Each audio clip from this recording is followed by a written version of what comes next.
Here's my top tip number 3 for beginner golfers, the setup, also known as posture. So what I want you to do now that you've got a good grip, that you know how to aim yourself in the golf club, we've now got to get ourselves set up properly to hit some really good, repetitive, quality golf shots. So what I want you to do, first things first, is make sure that you're a good distance away from the golf ball. We're not too far away from the ball, and also we're not standing too much on top of the golf ball. Just get yourself a good distance away from the golf ball. A really nice way to test if we're an okay distance away from the ball is literally to lay the club down on the ground so that the golf ball kind of sits in the nook of the golf club, and that my heels are at the end of the golf club.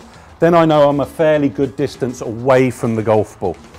Then distance that we should have our feet apart. For short clubs, our feet are going to be very close together, with the ball position in the middle of our feet. As the club gets longer, so when we're starting out with a pitching wedge, our feet are going to be quite close together. 7-iron, we're going to be a bit wider. As we go into hybrids and fairway woods, we're going to be wider still. And then when we get to the driver, that will be when we have our widest stance and the ball position the most forward or left in our stance. But for this club, I have an 8-iron here. We're looking to have our feet about shoulder width apart from the outside of our shoes,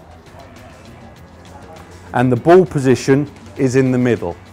So now that we have a good distance away from the golf ball, good width of stance, good ball position, I then want you to feel as though if you're standing to attention, holding the club away from you, about a hand span away from your belt line, I want you to feel as though you're bending from the hip joint down to the ground, and then just relax your knees.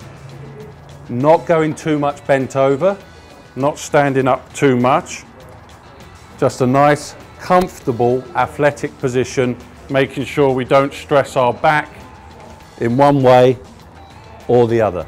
And that's how you get good posture.